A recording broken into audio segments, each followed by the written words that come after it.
श्रीप्रह्लादेन कृतम् श्रीनृसिंहकवचम्। नृसिंहकवचम् वक्ष्ये प्रह्लादेनोदितम् पुरा, सर्वरक्षाकरम् पुण्यम् सर्वोपद्रवनाशनम्, सर्वसम्पत्करम् चैव स्वर्गमोक्षप्रदायकम्। ध्यात्वा नृसिंहम् देवेशम् हेमसिंहासनस्थितम्, विवृतास्यम् त्रिनयनम् शरदिन्दुसमप्रभम्, लक्ष्म्यालिङ्गितवामाङ्गम् विभूतिभिरुपासितम्, चतुर्भुजम् कोमलाङ्गम् स्वर्णकुण्डलशोभितम्, और्वोजशोभितोरस्कम् रत्नकेयूरमुद्रितम्, तप्तकाञ्चनसङ्काशम् पीतनिर्मलवाससम्, इन्द्रादिसुरमौलिस्थ स्फुरन्माणिक्यदीप्तिभिः,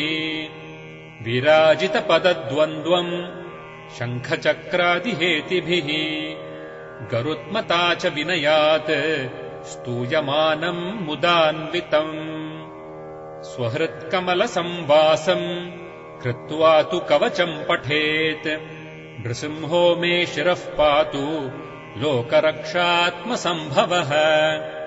सर्वगोपिस्तम्भवासः फालम् मे रक्षतु ध्वनिम्, नृसिंहो मे दृशौ पातु सोमसूर्याग्निलोचनः।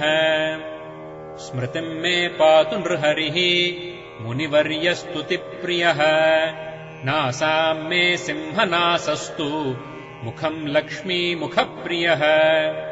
सर्वविद्याधिपः पातु नृसिंहो रसनाम् मम, वक्त्रम् पात्विन्दुवदनः सदा प्रह्लादवन्दितः। नृसिंहः पातु मे कण्ठम् स्कन्धौ भूभरणान्तकृत्, दिव्यास्त्रशोभितभुजः नृसिंहः पातु मे भुजौ। करौ मे देववरदो नृसिंहः पातु सर्वतः, हृदयम् योगिसाध्यश्च निवासम् पातु मे हरिः। मध्यम् पातु हिरण्याक्ष वक्षः कुक्षिविदारणः, नाभिम् मे पातु नृहरिः स्वनाभिब्रह्मसंस्तुतः।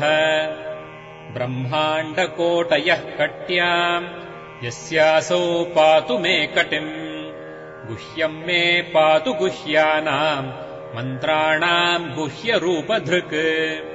ऊरु मनोभवः पातु जानुनी नररूपधृत्, जङ्घे पातु धराभार हर्ता योऽसौ नृकेसरी। सुरराज्यः प्रदः पातु पादौ मे नृहरीश्वरः, सहस्रशीर्षा पुरुषः पातु मे सर्वशस्तनुम्। महोग्रः पूर्वतः पातु महावीराग्रजोऽग्नितः, महाविष्णुर्दक्षिणे तु महाज्वालस्तु नैऋतौ। पश्चिमे पातु सर्वेशो दिशि मे सर्वतोमुखः, नृसिंहः पातु वायव्याम् सौम्याम् भूषणविग्रहः। ईशान्याम् पातु भद्रो मे सर्वमङ्गलदायकः, संसारभयतः पातु मृत्योर्मृत्युर्नृकेसरी। इदम् नृसिंहकवचम् प्रह्लादमुखमण्डितम्, भक्तिमान् यः पठेन्नित्यम् सर्वपापैः प्रमुच्यते। पुत्रवान् धनवान् लोके दीर्घायुरुपजायते, यम् यम् कामयते कामम् तम् तम् प्राप्नोत्यसंशयम्। सर्वत्र जयमाप्नोति सर्वत्र विजयी भवेत्, भूम्यन्तरिक्षदिव्यानाम् ग्रहाणाम् विनिवारणम्। वृश्चिकोरगसम्भूत विशापहरणम् परम्, ब्रह्मराक्षसयक्षाणाम् दूरोत्सारणकारणम्। भूर्जे वा तालपत्रे वा कवचम् लिखितम् शुभम्, करमूले धृतम् येन सिद्ध्येयुः कर्मसिद्धयः।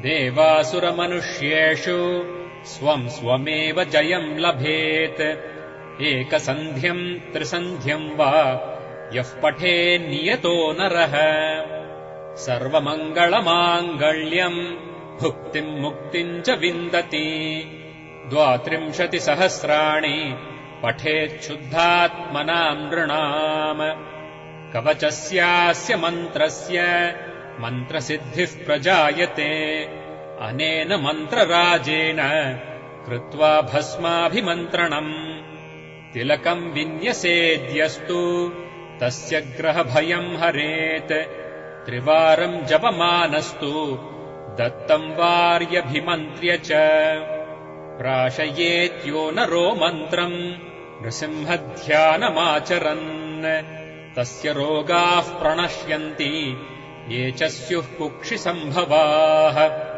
किमत्र बहुनोक्तेन नृसिंहसदृशो भवेत् मनसा चिन्तितम् यत्तु स तच्चाप्नोत्यसंशयम् गर्जन्तम् गर्जयन्तम् निजभुजपटलम् स्फोटयन्तम् हठन्तम् रूप्यन्तम् तापयन्तम् दिवि भुवि दितिजम् क्षेपयन्तम् क्षिपन्तम् क्रन्दन्तम् घोषयन्तम् दिशि दिशि सततम् संहरन्तम् भरन्तम् वीक्षन्तम् घूर्णयन्तम् करनिकरशतैर्दिव्यसिंहम् नमामि।